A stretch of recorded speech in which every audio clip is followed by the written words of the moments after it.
বল, তার আগে আমরা দেখছিলাম জড়তা কাকে বলে বা ইনার্শিয়া। জড়তা মানে ছিল কোনো বস্তু যে অবস্থানে আছে সেই অবস্থানে থাকার প্রবণতাই হচ্ছে জড়তা।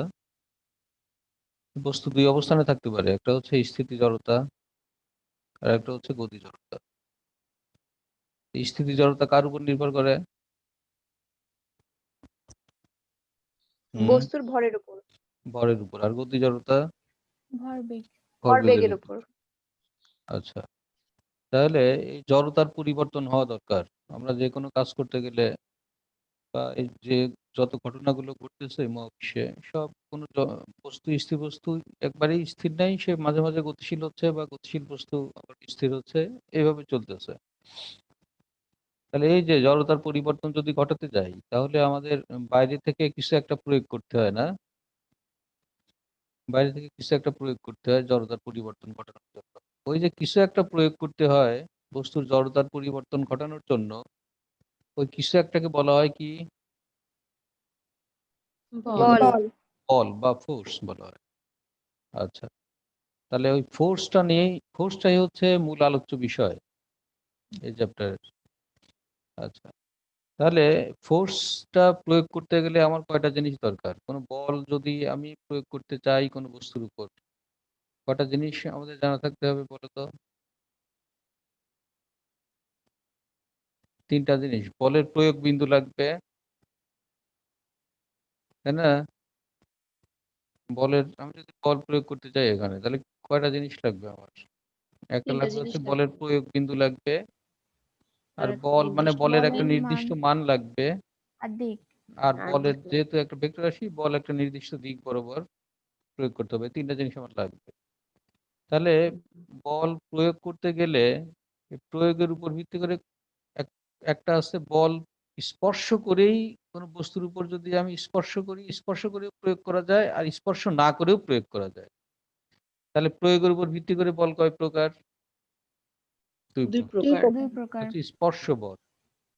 স্পর্শ বল মানে যে কাজগুলো আমরা করে থাকি সাধারণত আমাদের প্রাত্যহিক জীবনে, স্পর্শ ছাড়া কোনো বল সাধারণত প্রয়োগ করা যায় না, এগুলো যান্ত্রিক বল। এই বলগুলোকে বলা হয় স্পর্শ বল। স্পর্শ বলের দু একটা দাও তো দেখি, কি বলে, উদাহরণ দাও তো দেখি। বই সরানো, টেবিল থেকে বই সরানো। তারপর আমরা হেঁটে যাচ্ছি, এই হেঁটে যাওয়া, তাই না? তারপরে তোমার হচ্ছে ঠেলা গাড়ি ঠেলা, ক্রিকেট খেলা, ক্রিকেটের বলের উপর ব্যাট দিয়ে আঘাত করা, ফুটবল মারা, এগুলো হচ্ছে স্পর্শ বল। মানে স্পর্শ ব্যতিরেকে কোনো বল, যে বল প্রয়োগ করা যায় না তাকে বলে স্পর্শ বল, কন্টাক্ট ফোর্স। আর স্পর্শ বল কোনগুলো? স্পর্শ ছাড়াই প্রয়োগ করা যায়। যেমন কি বল বলতো, স্পর্শ বল কি কি আছে? পরন্ত বস্তু। পরন্ত বস্তু, এই যে মহাকর্ষ বল, তাই না? পরন্ত বস্তু ফেলে দিলে পৃথিবীর কেন্দ্র বরাবর গতিশীল হয়, এখানে স্পর্শ করা হয়নি। একটা চুম্বক বল, একটা চুম্বক আর একটা চুম্বককে স্পর্শ করা ব্যতি রেখেই কি করে? আকর্ষণ করে, তাই না? এইগুলো, তো এইগুলো হচ্ছে তোমার আহ অস্পর্শ বল। এবং বলের বৈশিষ্ট্যগুলো কি? তাহলে বল আমরা বুঝলাম যে প্রয়োগ করতে গেলে আমার দুই ধরনের বল আমার প্রয়োজন। দুই ধরনের বল আমরা দেখছি, স্পর্শ অস্পর্শ বল। এবং এই বলের বৈশিষ্ট্যটা কি? তাহলে বলের বৈশিষ্ট্য মানে হচ্ছে কোনো বস্তুর উপরে যদি আমি বল প্রয়োগ করি, বস্তুটা উল্টা আমার উপরে বল প্রয়োগ করবে। ঠিক আছে? তাহলে আমি যদি এই বল প্রয়োগ করলাম এখানে, সে বল বি উল্টা আমার দিকে সমমানের বল প্রয়োগ করবে, এটা মনে করো আর। তাহলে এটা হচ্ছে, তাহলে দেখা যাচ্ছে কোথাও যদি আমি বল প্রয়োগ করি, বল প্রয়োগ করলাম একটা, কিন্তু বল সেখানে কাজ করতেছে কয়টা? দুইটা, নাকি? এটাকে বলা হবে, এই জন্য বলা হয় কি, বল জোড়ায় জোড়ায় কাজ করে। একক বলের কোনো অস্তিত্ব নাই, এটা একটা বৈশিষ্ট্য। বল একটা ভেক্টর রাশি, কোন বস্তুর উপর বল প্রয়োগ করে কি সৃষ্টি হবে? বল প্রয়োগ করলে কি সৃষ্টি হয়? ত্বরণ সৃষ্টি হয়। ত্বরণ। যতক্ষণ পর্যন্ত বল প্রয়োগ করা হবে ততক্ষণ পর্যন্ত বস্তুতে ত্বরণ থাকবে। বল তুলে নিলে বস্তুটা কি হবে? সমবেগে চলতে থাকবে, ত্বরণ থাকবে না। ঠিক আছে? আচ্ছা, আর বল বস্তুতে আর একটা কি করতে পারে? বল এটা এটা এরকম ছিল, আমি এর উপরে বল প্রয়োগ করলাম, বিকৃতি ঘটাতে হ্যাঁ, পারে। বস্তুটা বিকৃতি হয়ে গেল। ঠিক আছে? বিকৃতি ঘটাতে পারে বস্তুর। দুইটা মুখোমুখি সংঘর্ষ হলো, দুইটা গাড়ি সংঘর্ষ হওয়ার পর চ্যাপ্টা হয়ে গেল, বিকৃতি ঘটাতে। তাহলে বলের বৈশিষ্ট্যগুলো আমরা দেখলাম। আর বল, এই যে বলগুলো আমরা বলতেছি বলের কথা, তাহলে এই সব বলগুলো উৎপত্তি কোত্থেকে? এটা আমাদের একটা কিউরিসিটি, না? যে বলগুলো কোত্থেকে উৎপত্তি হলো? তাহলে এই উৎপত্তি অনুসারে বল কয় প্রকার? উৎপত্তি অনুসারে বলকে আমরা চার ভাগে ভাগ করতে পারি। তাহলে এটা প্রকৃতিতে যতগুলো বল আছে, এই বলগুলোকে বলা হবে কি বল? মৌলিক বল বা ফান্ডামেন্টাল ফোর্স। তাহলে মৌলিক বল মানে কি? মৌলিক বল মানে হচ্ছে যে সকল বল অন্য কোনো বল থেকে উৎপন্ন হয় না, এগুলো অন্য কোনো বল থেকে উৎপন্ন না, বরং আমরা যেসব বল নিয়ে কাজ করছি, যেসব বল আশেপাশে দেখতেছি, এই বলগুলো তোমার ওই সকল বল থেকেই, বলেরই প্রকাশ। দুই বা ততোধিক বা একটা বল নিয়ে ওই আমরা যে বলগুলো কাজ করছি তার ভিতরে আছে, এগুলো হবে মৌলিক বল। প্রকৃতিতে এইসব বলগুলো পাওয়া যায়। এখন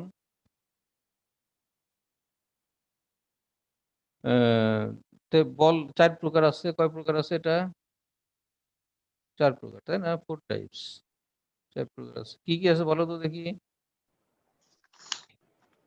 মহাকর্ষ বল, মহাকর্ষ বল, চুম্বকীয় বল, সবল নিউক্লিয় বল আর দুর্বল নিউক্লিয় বল। মহাকর্ষ বল।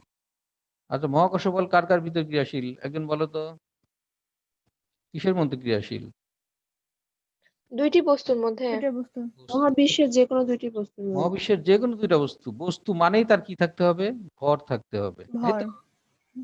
দুইটা বস্তুর মধ্যে তোমার যে আকর্ষণ বল, এটা কিন্তু আকর্ষণ বল অলওয়েজ।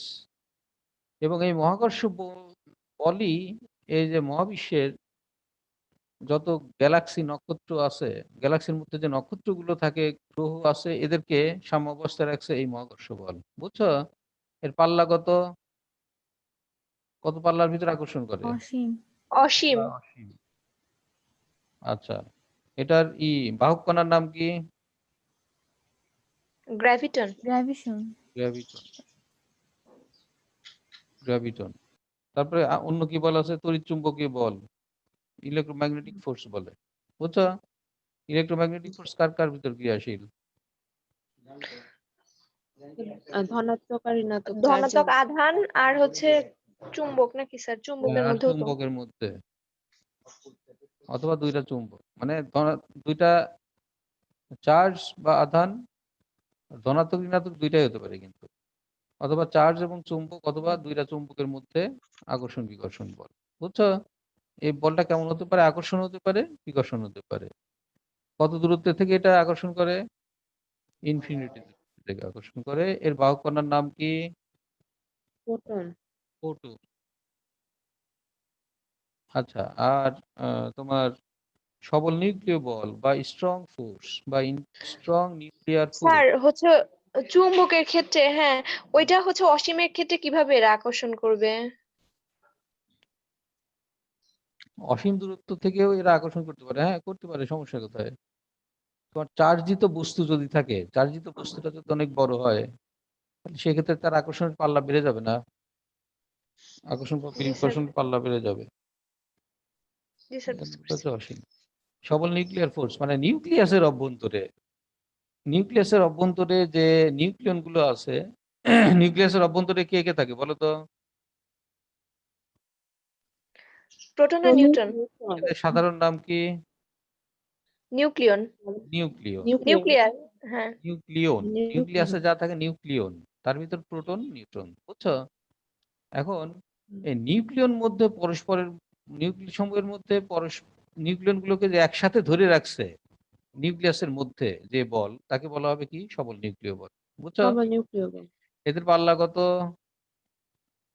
পাল্লা হচ্ছে 10 টু দি পাওয়ার, নিউক্লিয়াসের ব্যাসার্ধ নিউক্লিয়াসের ব্যাসার্ধ -15 মিটার। 10 to the power এটা কি? বাহক কণা কি? মেসন। মেসন। 4 নম্বর কি? দুর্বল নিউক্লিয় বল। দুর্বল নিউক্লিয় বল। দুর্বল নিউক্লিয় বল, বল বা হচ্ছে তোমার উইক ফোর্স বলে। উইক ফোর্সটা আবার ওই নিউক্লিয়াসের মধ্যেই ক্রিয়াশীল, নিউক্লিয়াসের মধ্যে নিউক্লিয়নগুলোর মধ্যে ক্রিয়াশীল। এটা আবার আরেকটু ভিতরে, মানে 10⁻⁻16 মিটারের ভিতরে, বুঝছো? ক্রিয়াশীল এর নাম কি? বাহক কণার নাম বোসন। ডাব্লু বা জেড বোসন বলে, এর নাম বোসন। দুর্বল নিউক্লিয়ার বল কিসের জন্য দায়ী? নিউক্লিয়াসের ক্ষয়ের জন্য। রাইট। এখানে নিউক্লিয়াস ক্ষয়। নিউক্লিয়াস কি করে? দীর্ঘদিন ধরে নিউক্লিয়াসের মধ্যে এই বলটা ক্রিয়াশীল থাকে এবং সেখান থেকে সে বিভিন্ন ধরনের রশ্মি বিকিরণ করে, গামারে, আলফারে, বিটারে, বুঝছো? রশ্মি বিকিরণ করে শক্তি ক্ষয় করে, শক্তি ক্ষয় করে কিছুদিন পর নিউক্লিয়াসটা ভেঙে যায়। একে বলে নিউক্লিয়াসের ক্ষয়। তাহলে নিউক্লিয়াস ক্ষয়ের মাধ্যমে একটা পদার্থ অন্য পদার্থে পরিণত হয়, একে বলা হয় হচ্ছে, যে বলের কারণে এটা ঘটে একে বলা হয় উইক ফোর্স বা দুর্বল নিউক্লিয়ার বল। এটা হচ্ছে বোসন। নিউক্লিয়াসের ক্ষয় হয় কিভাবে? ক্ষয় মানে কি? ওই যে ক্ষয় মানে তোমার ওই যে ভিতরে ওই বলটা ক্রিয়াশীল হয়ে গামা রশ্মি, আলফা রশ্মি, বিটা রশ্মি, এই রশ্মির মাধ্যমে সে এনার্জি বা শক্তি না, ছেড়ে দেয়। মানে ক্ষয়টাই হয় মানে কিসের জন্য? এমনি হয়, এমনি হয়। এটা একটা স্বতঃস্ফূর্ত প্রক্রিয়া, প্রকৃতিতে অলওয়েজ হচ্ছে, বুঝছো? কেন হয় এর গ্যারান্টি নাই, এবং কেন হয় সেটা হচ্ছে নিউক্লিয়ার ফিজিক্স আমাদের আছে, সেটা তোমার সাধারণত দেখা যায় যে যে নিউক্লিয়াস গুলো ভারী, ভারী মানে যাদের প্রোটন সংখ্যা অনেক বেশি, যেরকম ইউরেনিয়াম, প্লুটোনিয়াম। ইউরেনিয়াম মানে ইউ, এর প্রোটন সংখ্যা কত? 92। আর প্রোটন নিউটন মিলে কত আছে? 238। 238। এই ভারী নিউক্লিয়াসের ভিতরে নিউটন প্রোটন বেশি হওয়ার কারণে, প্রোটন যেহেতু পজিটিভ চার্জ, এই পজিটিভ চার্জ যখন বেশি হয়ে যায় তাহলে তাদের মধ্যে বিকর্ষণ, কুলম্ব বিকর্ষণ বল বেশি হয়ে যাওয়ার কারণে ওই বলটার উৎপত্তি হয় এবং সে কি হয়, এনার্জি ক্ষয় করে তোমার ভেঙে নতুন নতুন পরমাণু তৈরি করে, বুঝছো? এর ব্যাখ্যা আছে অন্য চ্যাপ্টারে। তাহলে এগুলো এটার বলের একীভূতকরণ তত্ত্বটা কি বলতো? বলের একীভূতকরণ তত্ত্ব। তবে যে বলের ধরন হচ্ছে যে কমে আসছে, তার এক একটা আবিষ্কার এটাই। একীভূতকরণ তত্ত্ব তার মানে বিজ্ঞানীরা ধারণা করে যে এই যে চারটা বল সব বল বিজ্ঞানীরা করছে, একটার মধ্যেই আছে। হ্যাঁ, এই চারটা বল একটা বল থেকে উৎসারিত, কিন্তু সেটা বিজ্ঞানীরা এখন আবিষ্কার করতে পারেনি। তো এই নিয়ে বিজ্ঞানীরা গবেষণা চালায় যাচ্ছে যে তত্ত্বের মাধ্যমে, যে চারটা বল আসলে একটা বল থেকে উদ্ভব হয়েছে, সেই বলটাই হচ্ছে তোমার বলের একীভূতকরণ তত্ত্ব, বুঝছো? এবং এটা নিয়ে কাজ চলতেছে। তো এখন তোমার ইদানিংকালে 1980 সালে বিজ্ঞানী সালাম, তারপরে হচ্ছে গ্লাসো ওয়াইনবার্গ, ওনারা প্রমাণ করছে যে তড়িৎ চুম্বকীয় বল আর দুর্বল বল একই। যদি এই দুইটা একই হয় তাহলে কয়টা হয়ে যাবে? 1, 2, 3টা হয়ে যাবে, তাই না?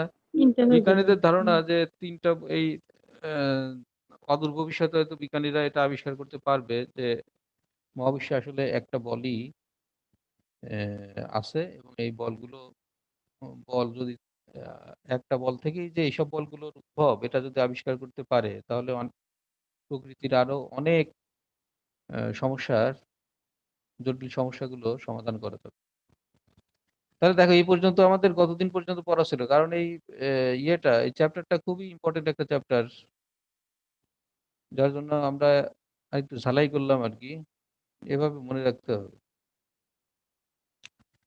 তাহলে দেখো ঘটনা হচ্ছে যে প্রকৃতিতে যে সকল ঘটনাগুলো ঘটছে সেগুলো হচ্ছে, কখনো ঝড় হচ্ছে, বৃষ্টি হচ্ছে, কখনো ঝড় বৃষ্টি নাই, হিট বেশি, তাপ বেশি, কখনো তোমার সব স্থির, মানে চুপচাপ আছে, কোনো বাতাস হচ্ছে, সব পিছনে চলে যাচ্ছে, প্রকৃতিতে সবকিছুই গতিশীল। তাহলে এর পিছনে কারণটা কি? এর পিছনে নিশ্চয়ই কারণ হচ্ছে কি, ওই জড়তার পরিবর্তন যে ঘটায় বল। তাহলে কয়টা জিনিস আছে, জিনিস কয়টা আছে এখানে, মানে প্রকৃতিতে যে ঘটনাগুলো ঘটতেছে এর পিছনে কয়টা জিনিস ক্রিয়াশীল? এর ভিতরে হচ্ছে তোমার বল একটা, বল, গতি, বা বল ও জড়তা আমরা বলতে পারি। জড়তা, বল এবং গতি, এই তিনটা জিনিস কিন্তু সব পদার্থের ভিতরে ক্রিয়াশীল। মানে বল প্রয়োগ না করলে পরে বস্তুর জড়তার পরিবর্তন হচ্ছে না, এবং বস্তু, মহাবিশ্বে সবকিছুই গতিশীল। তাহলে গতির একটা বিষয় আছে, বা আমরা গতিবিদ্যাতে পড়ছি। তো এই তিনটা জিনিস এই তিনটা বস্তুর এই তিনটা ধর্ম, এই তিনটা ধর্ম প্রকৃতিতে সব সময় সব বস্তুতে প্রয়োজন হচ্ছে বস্তুর গতিশীলতার জন্য। এর উপর ভিত্তি করে দ্যাট ইজ বস্তুর জড়তা, বল এবং গতি, এর উপর ভিত্তি করে বিজ্ঞানী নিউটন কত সালে? ১৬৮৭ সালে ১৬৮৭ সালে তোমার একটা বই লেখে। বইয়ের নাম মনে হয় তোমরা জানো না। বইটার নাম কি বলো তো? নেচারালিস ফিলোসোফিয়া ফিলোসফি, হ্যাঁ ফিলোসফি। ফিলোসোফিয়া প্রিন্সিপিয়া ম্যাথমেটিকা, এই বইটা লেখে ১৬৮৭ সালে, অনেক আগে। এবং ওই বইটা মূলত ওই বইয়ের ভিতরে উনি কি করে বস্তুর জড়তা, বল এবং গতি এই তিনটার মধ্যে সম্পর্কযুক্ত তিনটা সূত্র প্রকাশ করে ওই বইয়ের মধ্যে বিজ্ঞানী নিউটন। ওই তিনটা সূত্র নামই হচ্ছে নিউটনের গতিসূত্র। নিউটনের গতিসূত্র বোঝা গেল কি? বইয়ের ভিতরে উনি ওই তিনটা সূত্র লেখে আর কি। তিনটা সূত্র কি কি? আর হ্যাঁ, তা প্রকৃতিতে কি পরিবর্তনের জন্য এই জড়তা, বল, গতি দায়ী? প্রকৃতিতে যে ঘটনাগুলো ঘটতেছে অলওয়েজ ঘটতেছে। Okay, ধরো বুঝতে পারছি। নক্ষত্র, গ্রহ এগুলো সবসময় গতিশীল। আবার আমরা আশেপাশে যে ঘটনাগুলো দেখতেছি, কোনো বস্তু গতিশীল সে আবার গিয়ে স্থির হচ্ছে, কোনো বস্তু স্থির আছে সে আবার গতিশীল। তাহলে এখানে কি জড়িত বস্তুগুলোর ভিতরে? জড়তা তো তার আছেই এবং তার গতি আছে, হয় স্থিতি আছে, গতি মানে তার সে স্থির থাকতে পারে অথবা বেগ নিয়ে বা ত্বরণে চলতে পারে। এবং তার পিছনে কে দায়ী? এই যে জড়তা যে পরিবর্তন হচ্ছে, কে দায়ী? বল, তাই না? তাহলে কয়টা জিনিস এই বস্তুর মধ্যে, কয়টা জিনিস ক্রিয়াশীল আছে? বল, জড়তা এবং গতি, এই তিনটা জিনিস মিলে সব বস্তুগুলো, প্রকৃতির বস্তুগুলো, সব বস্তুগুলোর মধ্যে সব ঘটনাগুলো ঘটতেছে। তো এই নেচারালিস্ট ফিলোসোফিয়া প্রিন্সিপিয়া ম্যাথমেটিকা। নেচারালিস্ট মানে কি? নেচারালিস্ট মানে নেচার, প্রকৃতি। প্রকৃতি। ফিলোসোফিয়া মানে দর্শন। তাহলে প্রাকৃতিক দর্শন, প্রিন্সিপিয়া মূলনীতি, প্রিন্সিপিয়া মানে প্রিন্সিপাল, মূলনীতি, ম্যাথমেটিকা গণিত। তাহলে প্রাকৃতিক দর্শনের গণিতের মূলনীতি, বুঝছো? মানে এরকম আর কি বাংলায় বলে। এরকম বই লিখলো যে প্রকৃতিতে যে ঘটনাগুলো ঘটতেছে তার ভিতর জড়তা, বল এবং গতি সংক্রান্ত তিনটা সূত্র দিল বিজ্ঞানী নিউটন। একে বলা হয় নিউটনের গতিসূত্র। প্রথম সূত্র কি? এটা সবাই জানো, বলো তো একজন। প্রথম সূত্র কি? বল প্রয়োগ না করা পর্যন্ত, না এটা না। হ্যাঁ, ঠিক তাই আছে। বল প্রয়োগ না করা পর্যন্ত স্থির বস্তু স্থির হ্যাঁ, কোনো থাকবে, হ্যাঁ, আর স্থির বল বস্তু প্রয়োগ স্থির করে থাকবে। গতিশীল হবে। হুম। তাহলে একটা বস্তু হুম। আছে, তুমি যদি এর উপরে বল প্রয়োগ না করো তাহলে বস্তুটা কি হয়? যদি স্থির থাকে সে আজীবন ধরে স্থির থাকবে, চিরকাল স্থির থাকবে।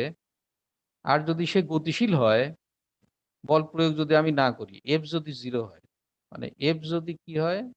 জিরো হয়। এফ জিরো মানে বল প্রয়োগ যদি না করি কোনো বস্তুর উপর, যদি স্থির থাকে সে আজীবন ধরে স্থির থাকবে। যদি সে গতিশীল থাকে, ধরো একটা বস্তু গতিশীল আছে, গতিশীল থাকবে এবং সেই বস্তুটা কি হবে? সমবেগে সরলরেখায় চলতে থাকবে। সমবেগে সরলরেখা বরাবর চলতে থাকবে। সরলরেখা বরাবর। কিন্তু যদি কি করা হয়? যদি কোনো বল বাইরে থেকে কোনো বস্তু, কোনো বল প্রয়োগ না করা হয় তাহলে এই অবস্থা। এটা কার সংজ্ঞা? কার সংজ্ঞা দিচ্ছে এখানে? এই সংজ্ঞাটা কার? আমরা আগেও পড়ছি, বলো তো কার সংজ্ঞা এটা? স্থির বস্তু স্থির আর গতিশীল বস্তু সমবেগে চলতে থাকবে, এটা কার সংজ্ঞা? জড়তা। জড়তার সংজ্ঞা। জ- তাহলে প্রথম সূত্রকে জড়তার সূত্রও বলা হয়, ঠিক আছে? তাহলে বিজ্ঞানী নিউটন প্রথম সূত্র দিল মানে জড়তার সূত্র দিল। উনি বলল যে বল যদি প্রয়োগ না করি স্থির বস্তু আজীবন স্থির, আর গতিশীল বস্তু চিরকাল সমবেগে সরলরেখায় চলতে থাকবে। এটা কি জড়তার সূত্র না? তাহলে প্রথম সূত্রকে বলা হয় জড়তার সূত্র। দ্বিতীয় সূত্র, দ্বিতীয় সূত্রটা কি? হুম এফ সমান বস্তুর এম এ। এফ সমান এম এ, ভরবেগের হ্যাঁ। পরিবর্তনের মান হ্যাঁ, এই যে বস্তুর উপরে যে বল প্রয়োগ করা হলো, এখন ঘটনা হচ্ছে যে প্রথম সূত্রে বল প্রয়োগ করি নাই, বল প্রয়োগ না করে দেখলাম স্থির আছে এবং গতিশীল বস্তু সমবেগে সরলরেখায় চলতেছে। এবার বল প্রয়োগ আমি করলাম, তাহলে বল প্রয়োগ করলে বল প্রয়োগটা প্রয়োগকৃত বলের মানটা কি হবে বা দিক কোন দিকে হবে এর সংজ্ঞা দিচ্ছে বিজ্ঞানী নিউটন দ্বিতীয় সূত্রে। তাহলে বস্তু যেহেতু গতিশীল, কোনো বস্তু যদি গতিশীল থাকে ভি বেগে গতিশীল হয়, তাহলে তার ভিতরে একটা নতুন বৈশিষ্ট্যের উৎপত্তি হয়, তার নাম হচ্ছে ভরবেগ। That is P equal to ভর ইন্টু বেগ, ভরবেগ। বুঝছো কি ভরবেগ কাকে বলে? হুম ভর আর বেগের গুণফলকে ভরবেগ। ভর ও বেগের গুণফলকে ভরবেগ বলে। আচ্ছা, এটা ঠিক আছে, এটা হচ্ছে তুমি পরিমাপের কথা বললে যে ভরবেগ পরিমাপ করি ভর এবং বেগ দিয়ে, কিন্তু এটা কিন্তু মূল কথা হইলো না, তোমার সংজ্ঞা হইলো না। কথা হচ্ছে যে কোনো বস্তু যদি গতিশীল থাকে, নির্দিষ্ট বেগে চলতে থাকে, তাহলে নির্দিষ্ট বেগে চলার জন্য, গতিশীল হওয়ার জন্য ওই বস্তুর মধ্যে একটা নতুন ধর্মের উদ্ভব হয়, ওই ধর্মের নাম হচ্ছে ভরবেগ। বোঝা গেছে কি? হ্যাঁ, কোনো বস্তু মানে তার ওর ভিতরে কি থাকতে হবে? ভর থাকতে হবে। ভর ছাড়া কোনো বস্তু হবে না। যত সূক্ষ্ম কণাই তুমি বলো না কেন, কিন্তু তার যদি ভর না থাকে, যত কম ভরই হোক, তাহলে তাকে আমরা বস্তু বলবো না। কিন্তু সেই বস্তু যদি গতিশীল থাকে নির্দিষ্ট বেগে, গতিশীল হলেই তার ভিতরে নতুন একটা ধর্মের আবির্ভাব হয়, ওই ধর্মটাকেই বলা হবে ভরবেগ। এবং তার পরিমাপ আমরা কি দিয়ে করি? তার পরিমাপ ভর এবং বেগের গুণফল দিয়ে করা হয়। ক্লিয়ার তো এখন ভরবেগ কাকে বলে নাকি? Sir clear. বুঝছো তো? মানে স্যার বস্তুটার ভর যদি কম হয় বললেন না? হলো, তাহলে কি হলো? বস্তুর ভর কম হলে মানে কি? একটা ইলেকট্রনের ভর কত? ইলেকট্রনের ভর কত বলো তো? 9.31 into 10 to the power 9.1 and in 10 to the power minus 31 KG. KG, সবচেয়ে কম ভর। কিন্তু এটা কি বস্তুর মধ্যে পড়বে কিনা? এটাকে আমরা বলি পদার্থ কণিকা। তাহলে কোন বস্তুর ভর যদি খুবই ক্ষুদ্র হয়, তাহলে তাকে আমরা কণিকা বলি না? জি স্যার। তাহলে এটাকে একটা বস্তু ধরতে পারি না আমরা, ইলেকট্রনের ভর? হ্যাঁ জি স্যার। ইলেকট্রনও যখন গতিশীল হয়, তাহলে তার ভরবেগ হয় ভরবেগ। ওই যে গতিশীল হলে ভরবেগ, ইলেকট্রনেরও ভরবেগ থাকবে। ইলেকট্রনের ভরবেগ কত হবে তাহলে? ইলেকট্রনের ভর ইন্টু ইলেকট্রন যে বেগে আসে সেই বেগ, সেই বেগ, ইলেকট্রনের জি ভরবেগ। স্যার বুঝতে পারছি।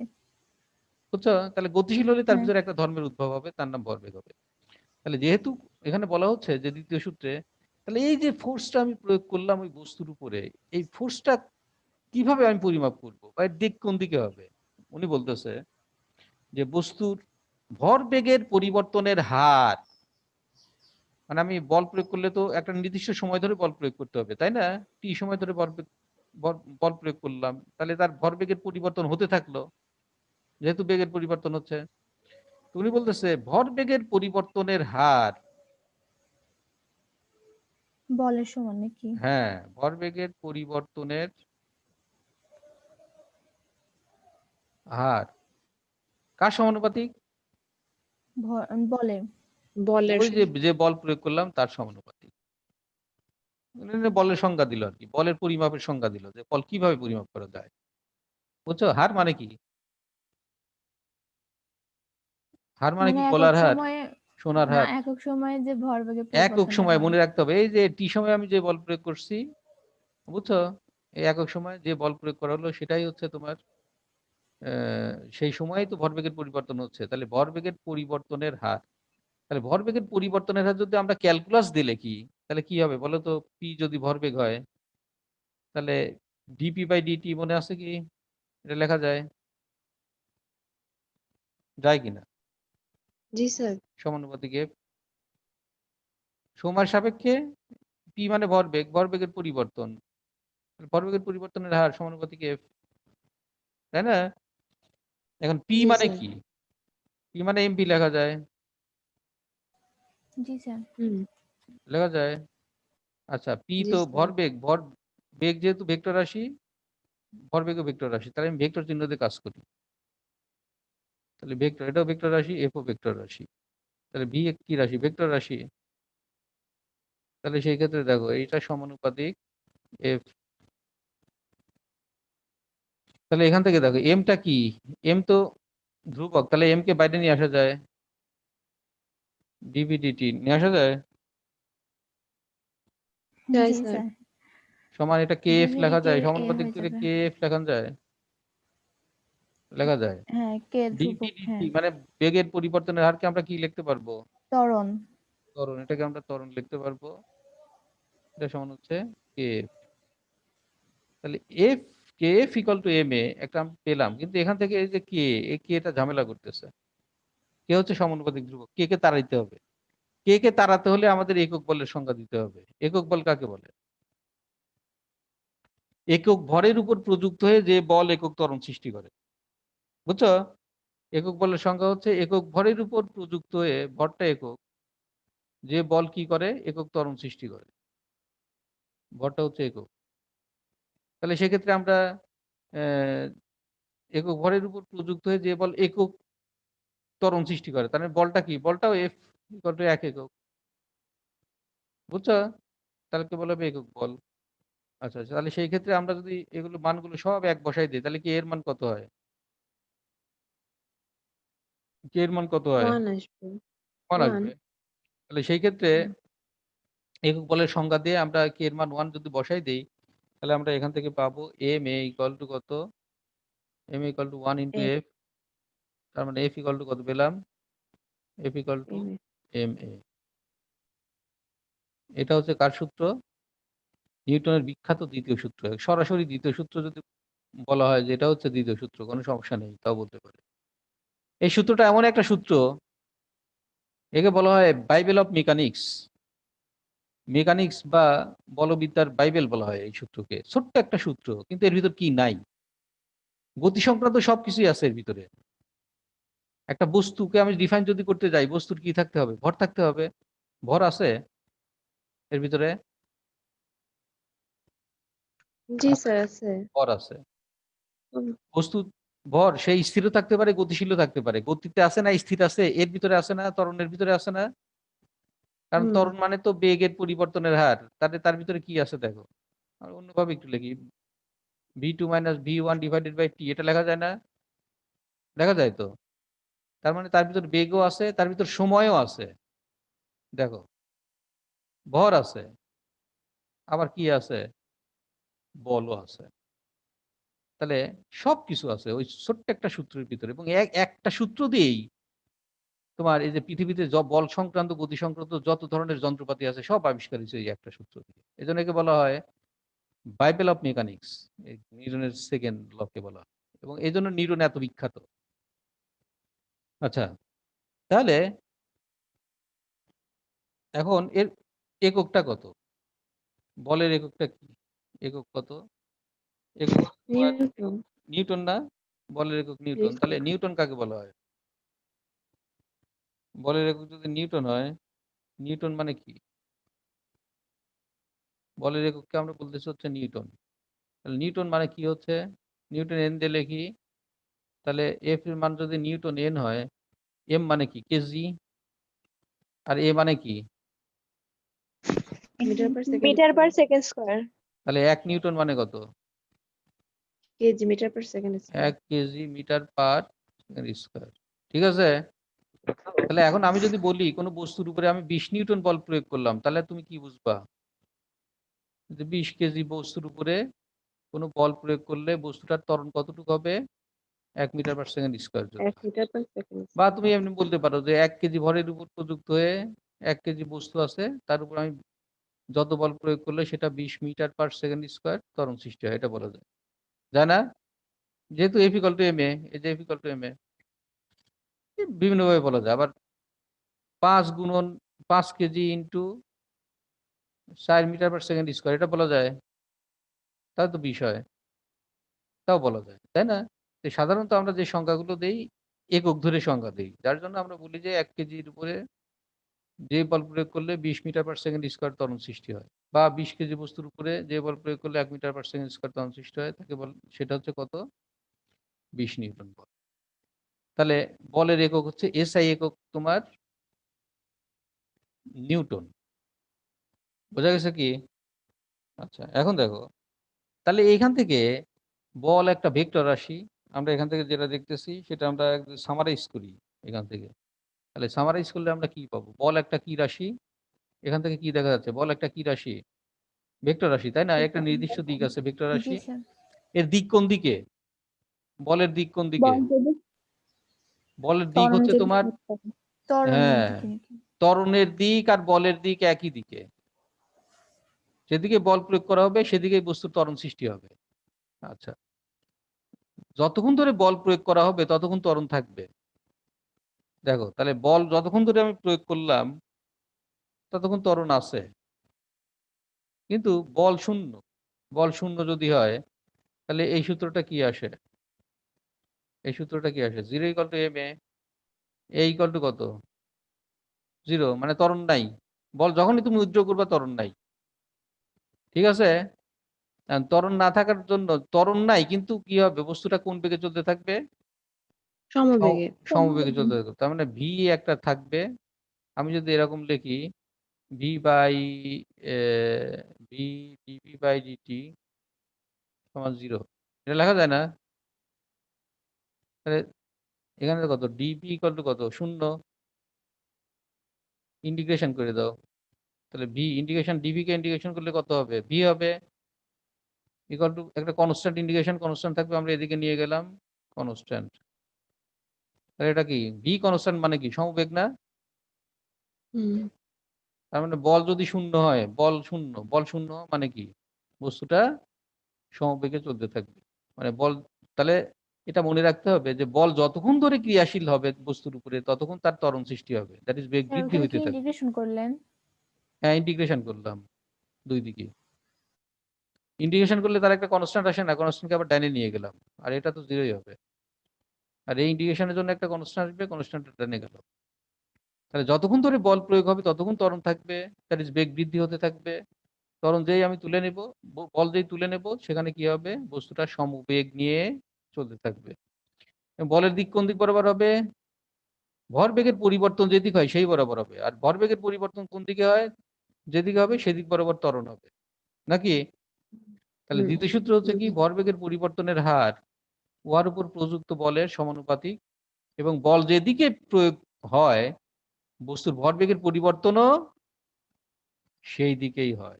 এটা মনে রাখতে হবে। সেখানে তাহলে বলের আমরা এটা দেখলাম যে এসআই একক, এটা হচ্ছে বস্তুর পরম একক, এটা পরম একক বলা হয়। এসআই একক নিউটন, পরম একক। আর সিজেস একক কি বলতো? ডাইন, জানো তো? কয় পদ্ধতি আছে পরিমাপের? কয়টা পদ্ধতি আছে? 3টা পদ্ধতি আছে, নাকি এটা জানা নাই? জানি স্যার। জানো? তাহলে দেখো, এসআই একক একটা আছে। এসআই মানে হচ্ছে এমকে সিস্টেমকে এসআই সিস্টেম করা হয়েছে পরে, ইন্টারন্যাশনাল সিস্টেম করেছে এমকেএস কে। আর একটা কি আছে? সিজিএস। সিজিএ। আর একটা কি আছে? এফপিএস। এফপিএস। প্রথমটা সিজিএস, প্রথমটা সেন্টিমিটার গ্রাম সেকেন্ড, প্রথমটা হচ্ছে ভর, গ্রাম সেকেন্ড। প্রথমটা দৈর্ঘ্য নাকি দৈর্ঘ্য, এল, হ্যাঁ। দৈর্ঘ্য। পরেরটা কি? হ্যাঁ, দৈর্ঘ্য। এম ভর এম। এম পরেরটা টাইম টি। টাইম টি। টাইম। আচ্ছা, এই এল এম টি এটা হচ্ছে মৌলিক রাশি, কিন্তু এই আমরা ইয়েতে পড়ছিলাম ভৌত জগতে। দৈর্ঘ্য, ভর, সময়, তাই না? প্রকৃতির যে গতি সংক্রান্ত বিষয়গুলো সব এল এম টি এই 3টা দিয়েই প্রকাশ করা হয়। এটাতে আমরা মাত্রা সমীকরণ লিখি, তাই নাকি না? আচ্ছা, এখন তাহলে সিজিএস পদ্ধতিতে সেন্টিমিটার গ্রাম সেকেন্ড, এমকেএস পদ্ধতিতে মিটার কেজি সেকেন্ড, এটাই এসআই একক হয়ে গেছে। আর ব্রিটিশ একক একটা আছে, সেটা হচ্ছে ফুট পাউন্ড সেকেন্ড। বুঝছো? এখন পরম এককের ক্ষেত্রে বলের পরম একক কোনটা? সিজিস পদ্ধতিতে পরম একক কোনটা? একে বলা হয় হচ্ছে তোমার ডাইন। এমকেএস পদ্ধতিতে নিউটন। এপিএস পদ্ধতিতে পাউন্ডাল। পাউন্ডাল। বুঝছো?